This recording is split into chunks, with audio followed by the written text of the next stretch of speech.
meus queridos amigos, como estão vocês? Vocês estão bom, né? Nesse clima de Natal. Tá vindo o Chester, tá vindo o pernil, né? Todo o pessoal aí já começou o seu tio, começou com as piadinhas, ensaiar aquele pavê pra comer, né? Mas enquanto isso não acontece, é hora da gente lembrar um pouco do Natal, né? Porque sempre a gente tem alguma coisa bem nostálgica do Natal. Inclusive tem algumas propagandas que passam no Natal que são bem incríveis e a gente sempre lembra com muito carinho, né? Então hoje a gente vai falar de 8 comerciais natalinos que marcaram sua vida, né? E se você foi um bom menino, eles marcaram bem. Senão, você vai levar carvão na sua meia, no seu sapatinho. Mas aproveita que você tá com o espírito natalino aí e faz o seguinte, ó. Inscreve aqui no canal, tá vendo esse botão gigante vermelho aqui embaixo? Clica nele e badala esse sininho de Belém aí, meu filho. Porque todo vídeo que sair, você recebe a notificação no seu e-mail, no seu celular e não perde nem um NetShow, que é todo domingo e toda quarta-feira às 11 horas da manhã, tá? E não esquece que o NetShow agora tem um podcast. Você sabe o que é um podcast? É um programa de rádio. Então você faz o seguinte, ó, você vai ouvir no Spotify, você pode ouvir pelo site do NetShow, você vai ouvindo pro trabalho, não tem o que ouvir, tem lá um programa de rádio do NetShow pra você ouvir, tem vários assuntos. Esse último assunto que a gente soltou foi sobre o Natal, né? Sobre qual que era a diferença do Natal antigamente e o Natal hoje em dia. Se eu fosse você, eu ia lá, baixava, porque o episódio tá muito bom.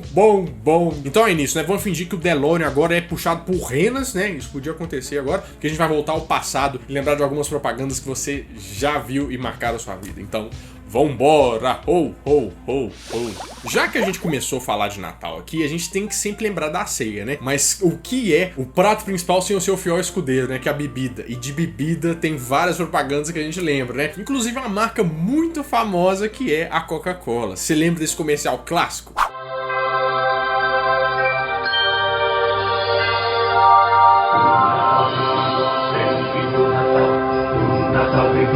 Bem-vindo Natal. Muitas luzes brilham sempre Coca-Cola.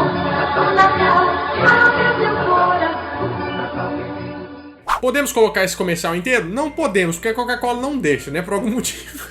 Mas quem não lembra, gente, aquele caminhão chegando, cheio de luzinha, Natal, e o Natal vem vindo, aquela musiquinha, e o Papai Noel piscando, né? Dando aquele joinha no final. Gente, esse comercial é muito nostálgico, ele traduz bem o Natal, né? Mas só que a Coca-Cola só começou com essa publicidade de Natal a partir de 1920. Mas só que como o negócio tava meio começando, eles começaram a fazer alguns anúncios em umas revistas pontuais, assim. Só que aquela aristocracia das revistas, né? Tipo, National Geographic, The Saturday Evening Post, mas a partir de 1931 a Coca-Cola começou a pôr o anúncio nas revistas mais populares, meio pro povão mesmo. Mas pra você fazer um anúncio numa revista, normalmente você tem que ter um material gráfico ou alguma coisa, né? E foi aí que entra um ilustrador muito famoso que chama Haddon Sandblom. E eles deram uma missão pro Haddon, né? Falaram assim, Haddon, fala o seguinte, ó, a gente precisa fazer um anúncio pra Coca-Cola pôr nas revistas aí. A gente queria fazer um Papai Noel, mas não é Papai Noel aqueles homens vestidos, tudo murcho, não. A gente quer fazer um Papai Noel que o pessoal acredita, entendeu? No espírito do Natal. E ele quebrando a cabeça, falou assim, mas como é que nós vamos desenhar um Papai Noel sem pro pessoal acreditar mesmo, né? Foi aí que ele lembrou de um poema de 1822 que chama A Visit from Saint Nicholas, que dá a imagem de um Papai Noel mais carinhoso, mais gorduchinho, com aquelas bochechinhas rosas, sabe? Aquele Papai Noel do bem mesmo. E ao contrário do que você acredita, né? Que eu já te falei no vídeo anterior, no nosso primeiro especial de Natal, né? O Papai Noel já vestia vermelho. Não foi a Coca-Cola que deu essa cor pro Papai Noel, mas foi ela que aproveitou bem essa cor. E esse Papai Noel foi feito com uma pintura, né? Então isso foi aproveitado em várias peças da Coca-Cola, né? Teve display de loja, teve outdoor, o negócio inclusive até virou quadro. E ficou tão famoso e tão valorizado essas pinturas que eles foram expostos até no Museu do Louvre. É o museu mais famoso do mundo, né? Nessa questão de arte. E atualmente essas pinturas originais estão no World of Coca-Cola, que é como se fosse um museu da Coca-Cola, né? Que fica lá em Atlanta, na Georgia, nos Estados Unidos. E tem uma curiosidade muito interessante, porque a partir de 1942, teve um personagem que começou a aparecer junto com o Papai Noel nas propagandas, que era o Sprite Boy, que era um duende do Papai Noel. E ele ficou nas publicidades até 1950. E você percebeu que Sprite Boy te lembra de um outro refrigerante, né? Pois é, mas em 1960 eles lançaram a Sprite por causa desse duende do Papai Noel, e por isso que a Sprite é verde, é de limão, tem toda essa relação, que o duende também era verde, entendeu? Então essa foi uma propaganda muito famosa que com certeza marcou a sua infância, né? E mudou o que a gente entendia do Natal por causa do Papai Noel pra sempre.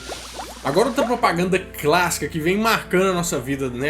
Sempre que chega o Natal, são os comerciais da Balduco, você lembra? Numa noite de dezembro, há muitos anos, nasceu a tradição do Panetone Balduco.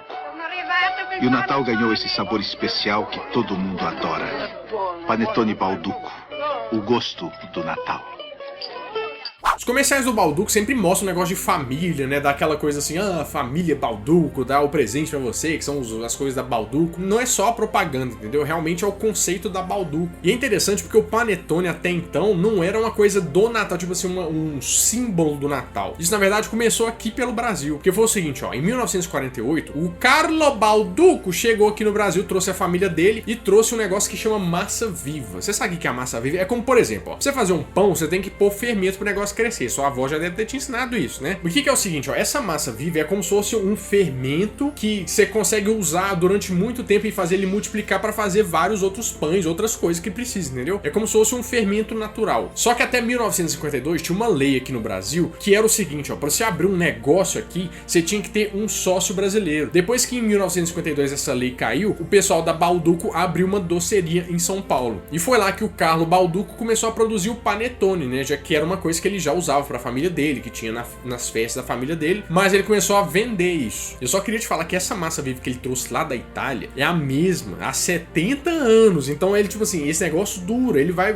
a tradição tá ali. Mas passando o tempo, o panetone foi fazendo um sucesso, o pessoal foi comprando, foi caindo na graça do povo, foi vindo pedir de tudo quanto é lugar do país, então a família Balduco inaugurou a primeira fábrica lá em Guarulhos, também em São Paulo. Só que aquele negócio, né, a fábrica começando, e o primeiro jeito que eles faziam pra embalar esse panetone era um jeito meio arcaico, assim, que não ia dar tanto certo assim, né? Era tudo feito à mão e eles embalavam isso num papel de seda. Foi aí que o senhor Carlo teve uma ideia, né? Em 1965 ele falou assim, por que a gente não põe dentro de uma caixinha bonitinha assim, ó? A gente embala, fica, né, não fica no ar, não vai ficar aquele negócio mochibento, eu acho que vai dar certo. E foi aí que veio essa embalagem clássica que a gente usa até hoje. Nessa embalagem, de um lado ele mostrava a Itália, do outro São Paulo, e no meio tinha o Panetone. E a partir de 1972 começaram as propagandas da Balduco, né? Mostrando a família Balduco. O motivo é sempre ele e o filho mostrando, fazendo aquela comida pro pessoal, pra servir pra todo mundo, fazendo uma invenção nova de receita. E a partir de 1979, o primeiro panetone chegou nos Estados Unidos. Então a partir daí, meu filho, aí o negócio espalhou. Todo mundo começou a gostar do danado do panetone, né? Inclusive o chocotone também foi invenção da Balduco, né? Foi meio que um projeto de faculdade que o integrante da família Balduco tava fazendo. O pessoal olhou assim, talvez esse negócio dê certo, e começaram a produzir também e fez bastante sucesso. E hoje a Balduco é a maior empresa de panetones do mundo, né? E é por causa da Balduco que essa tradição espalhou pelo mundo todo. Tá, então a Coca-Cola foi, check, né? A gente já teve o panetone, a gente tem que falar agora do prato principal, né? Que é o Chester. E você deve lembrar muito das propagandas da Perdigão. Só que essa propaganda que você vai ver agora é meio assim, pensa só, gostaria que você só pensasse o tanto de treta que não ia dar essa propaganda hoje em dia. Olha só. Oferecimento exclusivo Chester, um produto com a qualidade Perdigão. Chester, 70% de peito e coxa. Chester, uma ave de muito respeito. E já que a gente vai começar a falar de Chester, da Perdigão, eu só queria falar pra você que se você perdeu o vídeo de quarta-feira, eu mostrei o que diabos é o Chester, né? Falei dos mistérios do Natal. Então clica aqui em cima que você cai direto lá. Mas assiste depois esse vídeo, tá? Assiste aqui primeiro, depois você vai lá. Então, a Perdigão é conhecida por vários produtos que a gente usa no dia a dia, né? Mas no Natal tem algumas coisas especiais. Mas essa história da Perdigão começou lá atrás, tem bastante tempo. Então, a Perdigão não começou com o nome Perdigão, né? Mas ela foi fundada em 1934 por dois imigrantes italianos. Eram duas famílias, né? Os Ponzoni e os Bradalizzi. E foi fundada na cidade de Videira, lá em Santa Catarina. E o primeiro nome da Perdigão era Ponzoni, Bradalizzi e Cia, né? E companhia. Só que na verdade o primeiro negócio da Perdigão era como se fosse um armazém, entendeu? Eles vendiam meio que de tudo. Só que aí depois o negócio foi evoluindo para um abatedouro. E eles começaram com a produção de porcos, né? Fazer um abatedouro para fazer os produtos deles. E você já parou para reparar o que é o símbolo da Perdigão, a marca da Perdigão? Porque eu não sei se você sabe, mas aquilo ali são dois perdizes, né? Perdiz é uma ave típica da região. Inclusive o antigo nome dessa cidade era Vila das Perdizes. E Perdigão, na verdade, é um perdiz grande. Então é um perdigão, entendeu? É isso, é dois perdizes, um olhando pro outro. E não é um programa de destruir sua infância com marcas, mas nós estamos aqui pra isso. Mas aí a produção foi crescendo, né? Eles foram inaugurando as fábricas até que chega no Chester, né? Que é o grande sucesso da Perdigão. Que nem eu falei mais no último vídeo, que você vai lá ver depois, mas o Perdigão era meio que uma alternativa pro pessoal que não queria comprar peru de Natal, porque o peru da Sadia era muito caro. E esse episódio, apesar de ser natalino, vai ter tanto trocadilho daqui pra frente, mas aguenta o riso aí, porque senão eu não vou conseguir terminar esse vídeo. Então, resumindo, né? O peru era caro, e não era todo mundo que podia ter um peru. Só que a Perdigão tinha um desafio, né? Porque o negócio já estava consolidado, o peru já estava consolidado. Como é que eles iam fazer o pessoal largar do peru? É o seguinte, eles começaram a negociar com as empresas, porque toda empresa que é gigante assim, normalmente no final do ano, dá uma cesta básica pro funcionário. Então eles chegaram e falaram assim, ó, é o seguinte, ó, você tá querendo dar uma cesta básica? Se você for dar um peru da Sadia aí, vai sair muito caro. Que tal você colocar um Chester, né? Ele é mais barato, é gostoso igual, e aí você vai ter problema com isso aí. Claro que as empresas começaram a colocar isso no pacote, e a partir daí começou a se popularizar pelo Brasil, até porque o negócio tem que começar a dar massa. Então, quando o negócio agrada a massa, agrada todo mundo. E foi aí que eles começaram a usar um slogan muito famoso na publicidade pra vender o Chester, né? Que era o Habemos Chester, que você deve lembrar bastante. Porque isso meio que ficou com a brincadeira do Ave César, sabe? Daquela coisa lá romana e tal. E, inclusive, eles usaram até os trapalhões no comercial da televisão, olha só. Sim, queremos Chester. É óbvio. Chester no Caprichos.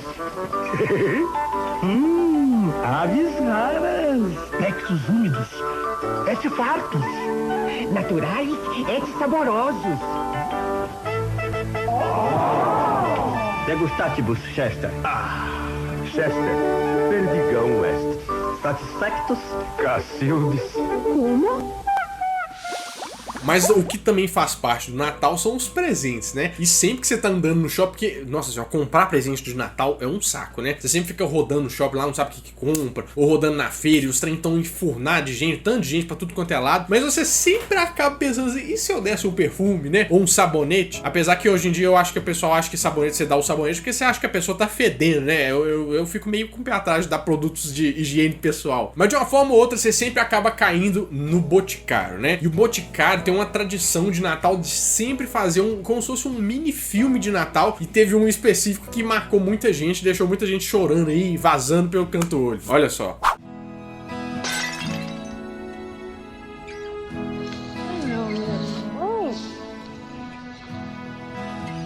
Bom, vamos, filho. Tchau. Feliz Natal. Feliz Natal. Esqueci uma coisa. Pai, mamãe mandou pra você. Tchau. E aí, achou? Papai mandou pra você. Pra mim? Seu pai mandou pra mim. Oi, será que vocês Tava não... pensando, sei lá, se você não quer passar Natal. Passar Natal comigo? Tá, a gente tá te esperando. Tá. No Natal de O Boticário, a vida é linda. Tudo bem, muito bonito, né? O menininho unindo as duas famílias, é um comercial gigante, é um filme, né? Mas eu só fico pensando, quanto que esse menino recebe de mesada pra comprar 2 perfumes do Boticário?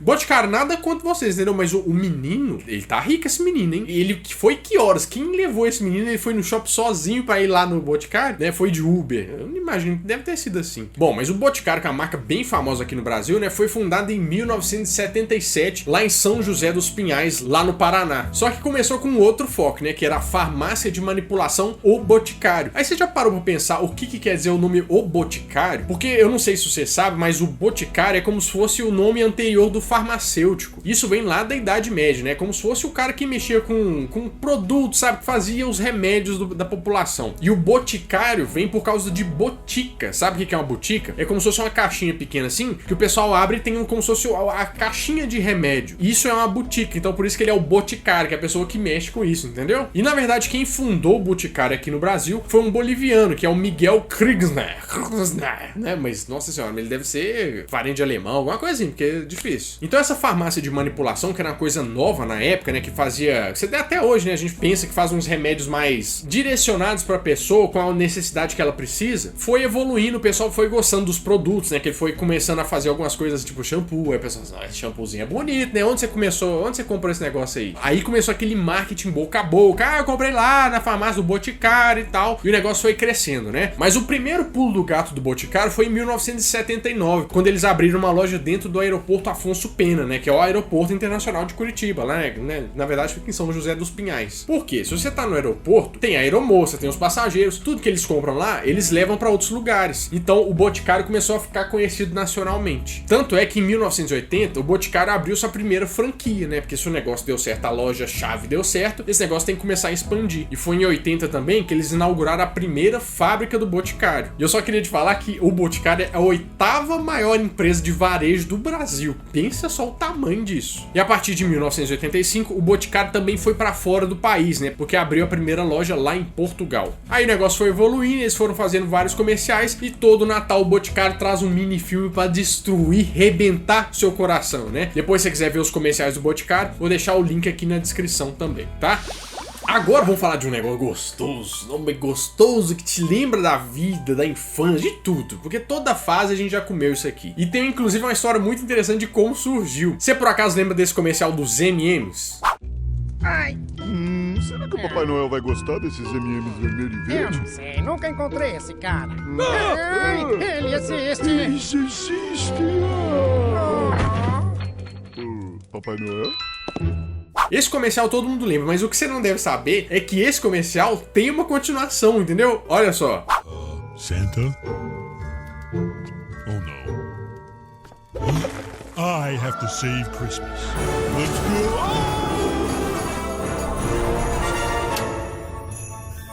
Tommy, James, Lucy, Ben, Judith. You're right. No, the other right. Tudo bem, mas até chegar no Natal tem uma história, né? E a história de como surgiram os M&M's é uma coisa bem interessante. Eu não sei se você sabe, mas de 1936 até 1939 tava rolando uma guerra na Espanha, que era a Guerra Civil Espanhola. Mas tinha um carinha que chamava Forrest Mars que tava dando uma bisoiada no negócio. Sabe quando você tá olhando do lado, se uma pessoa tá comendo um negócio gostoso, você finge assim que não tá vendo? Mas ele tava olhando, e por acaso era um soldado. Só que esse soldado tava comendo um chocolatinho assim, e ele tava cheio de açúcar por fora. Aí ele ficou pensando, mas cheio de açúcar por fora? É porque se ele tivesse com açúcar por fora, esse chocolate não ia derreter, ele ficava mais protegido, entendeu? E um soldado precisava de, né, que o negócio fosse resistente. Porque pensa, um soldado cheio de chocolate breiado assim, derretendo, não tem jeito. Então ele achou a ideia muito boa e pensou em criar um produto, né, que viram a ser os M&M's. E a patente só saiu em 1941, mas a ideia foi durante a Guerra Espanhola. E eu nem preciso falar que o negócio caiu na boca do povo, né? Tanto é que na Segunda Guerra Mundial isso aí já começou a ser distribuído pros soldados. Só que na primeira embalagem dos M&M's, que você tá vendo aí, que era de papelão, como se fosse um canudinho de papelão. Só que M&M, se você não sabe o que significa esse nome, quer dizer Mars and Murray. E Mars é esse cara que eu te falei, e o Murray é o filho do dono da Hershey's, entendeu? Que era um concorrente direto do negócio ali. Olha só o filho apunhalando na noite de Natal o próprio pai, que vergonha. Aí todo mundo gosta de M&M, primeiro porque é muito bom, né? Segundo porque é todo colorido, muito divertido, né? Mas em 1970, eles tiveram que tirar todos os M&M's vermelhos do saquinho. Sabe por quê? Porque meio que eles disseram que tinha uma substância cancerígena. Então o pessoal fala assim, eu sei que não é, mas já que vocês estão comendo, eu vou tirar, né? Porque não vou deixar de vender. Só que o pessoal gosta dos M&M's porque eles são, entendeu? Porque pelo espírito deles, pela essência. Então o pessoal queria os M&M's vermelhos de volta. E ele só foi voltar lá em 1987 com a Fórmula Nova. E durante a história, para os M&M's ficarem tão famosos, né? Até porque os personagens são muito icônicos, o pessoal gosta muito daqueles dois. Tiveram vários comerciais, olha só. Vocês aí comendo M&M's. Qual o problema? Você também tá. Mas eu não sou um M&M. Não se come alguém da mesma espécie, é revoltante. Que bom que vocês apareceram. É? Por quê? Eu tô louca pra devorar um M&M de amendoim. Ah, é ele. E ele é uma delícia. Foi. Mas só pra provar o meu ponto que eu falo que todo mundo gosta de M&M, por exemplo, em 2012, os funcionários do Google tiveram acesso limitado. Tipo assim, tinha M&M a rodo lá, você podia pegar o tanto que você quisesse. Só que os caras comeram tanto M&M que eles começaram a preocupar. Os donos da empresa falaram assim, esse pessoal vai morrer, eles vão ter diabetes, tipo 5 aí. E aí eles foram lá e substituíram os M&M por fruta, né? Aí o pessoal ficou meio triste, né? Mas fazer o quê, né? O pessoal com grandes poderes tem que vir grandes responsabilidades, né? Não pode encher o bumbum de M&M aí e ficar impune por isso. Agora, outro comercial que ficou muito famoso e começou a emocionar as pessoas antigamente era o comercial do Banco Bamerindos, você lembra? O menino chega e por amor vai renascer. Traz na mão uma esperança, sorri, pois é Natal. E no mundo inteiro a mesma canção de amor e paz, que se faz tão doce como Bamerindos. Acredite em seus sonhos. Acredite em você. Então, o Bamerindos começou a ficar muito famoso aqui no Brasil, principalmente pela publicidade, né? Que era parceira do Domingão do Faustão e sempre tinha aqueles comerciais na programação, você lembra? Vai pro Bameríndio! O tempo passa, o tempo roa, e a poupança Bamerindos continua numa boa. É a poupança Bamerindos.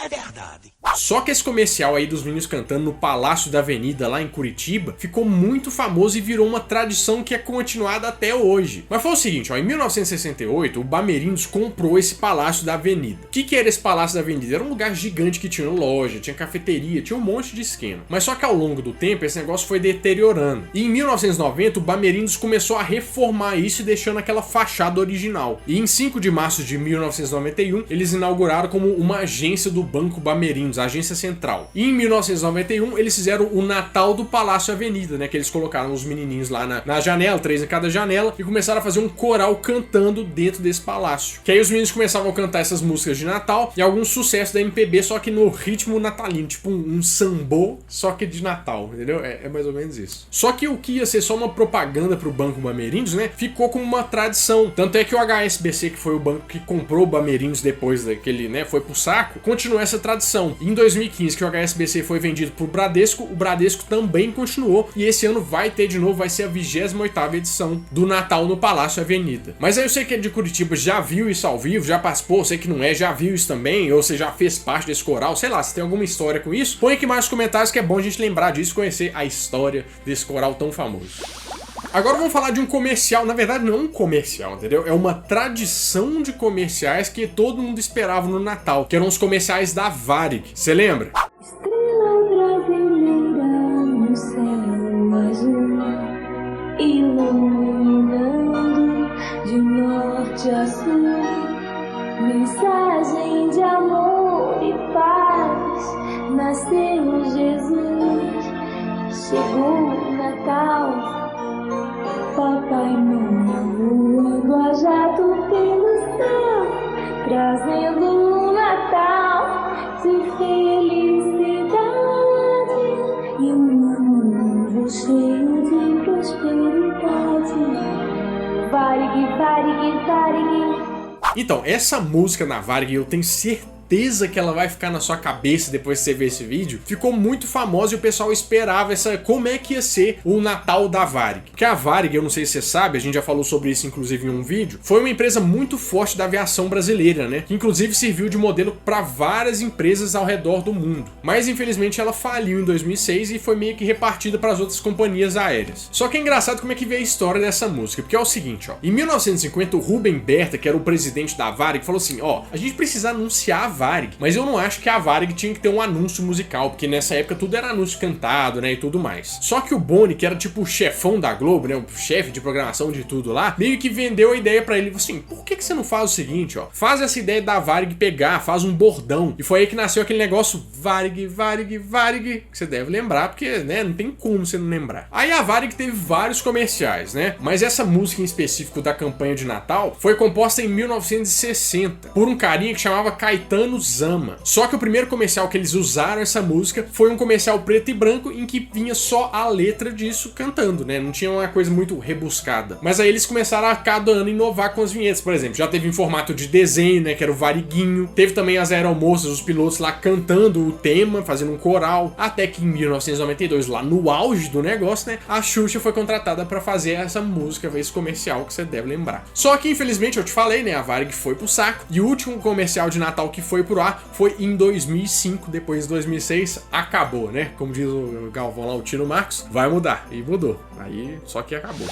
Mas agora em 1996 a gente teve um comercial que você vai sair com várias músicas na cabeça desse episódio, né? Mas saiu aquela música do Peru de Natal, Peru. Você lembra desse comercial? Era da Sadia, olha só. Peru de Natal, peru de Natal, como é fácil de fazer. Tem temperado e pronto pra assar. E com termômetro pra nunca errar. É tão suculento, gostoso.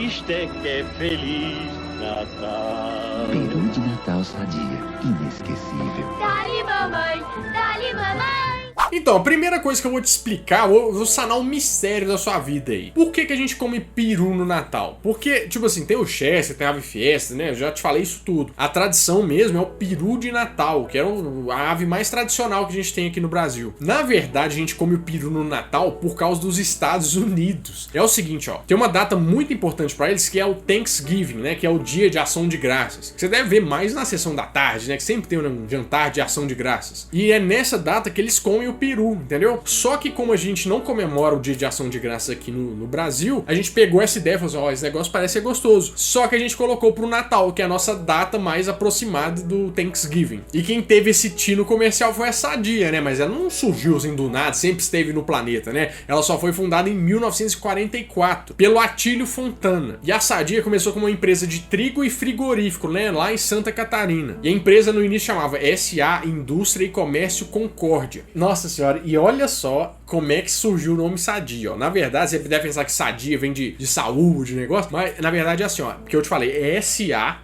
Indústria e Comércio Concórdia. Então é SA Concórdia, sabe? SA Sadia. É mistura de SA e Concórdia. Então é Sadia. Nossa, mas tudo bem, deu certo. Porque Sadia é um ótimo nome, mas por causa disso, quase deu errado isso aí, hein? Mas em 1964, lá em São Paulo, começaram a ser produzidos os produtos que a gente conhece mais, né? Que são os embutidos. Tipo assim, salame, né? Almôndega, esses negócios congelados. Agora começa a época dos trocadilhos. Segura aí. Só que nessa época, a Sadia só conhecia o peru de cor escura, entendeu? A carne escura. Só que aí o seu Atílio foi lá no Rio de Janeiro e conheceu o peru de cor branca, né? O peru branco. Gente, é Natal, vocês não podem ficar com duplas intenções na cabeça. Na cabeça, eles não tem isso. Só que como o pessoal começou a gostar do peru branco, né? Em 1968, o seu Atílio teve que importar da Califórnia um lote de peru branco pro pessoal. Só que a Sadia começou a ganhar o mercado mesmo em 1974, porque ela começou a inovar no peru, né? Tanto é que começou a vir o peru temperado. Eu não sei se você sabe que ela fundiu com a Perdigão, né? Formando a BRF. Eles começaram a ter 90% do mercado de perus. Então podemos dizer que o peru ficou na mão de só uma empresa. Desculpa, entendeu? Mas eu não tenho maturidade pra falar sobre perus e Natal e coisa. Querendo ou não, eu virei o tio do pavê pra comer, entendeu? Esse é o negócio. Bom, gente, é isso, mas eu só queria, antes da gente terminar o episódio aqui, eu queria desejar pra todo mundo um Feliz Natal, mas não é da boca pra fora não, entendeu? Eu quero que vocês tenham, tipo assim, resgatem o espírito do Natal, porque a minha época preferida do ano é Natal e aniversário. O Ano Novo até não importa muito não, mas já que vai ter o combo do Ano Novo, gente, Feliz Natal pra vocês. Aproveita, entendeu? Pensa durante o ano as coisas que você fez, né? Se você puder ajudar alguém, ajuda o próximo. Eu acho que isso é muito importante a gente exercitar nesse Natal, porque eu acho que é a verdadeira coisa do espírito de Natal, né? Que se a gente puder fazer mais um pouquinho pelos outros, preocupar, não que você precise de dinheiro pros outros, mas preocupar mais com os outros, ajudar alguém da sua família, alguém que tá precisando, pelo menos uma conversa, sabe? É uma coisa que já ajuda bastante. Eu acho que isso aí ia fazer o Natal de muita gente mais feliz, tá? Beleza? Então com essa mensagem natalina, compartilha esse vídeo, meu filho, deixa like, põe no grupo da família, Natal é época disso mesmo, faz todo mundo lembrar dos negócios, tá? Bom, eu vou ficando por aqui, mas na próxima quarta-feira eu volto com mais um vídeo quentinho, fresquinho, crocante pra vocês, então adeus e Feliz Natal pra vocês.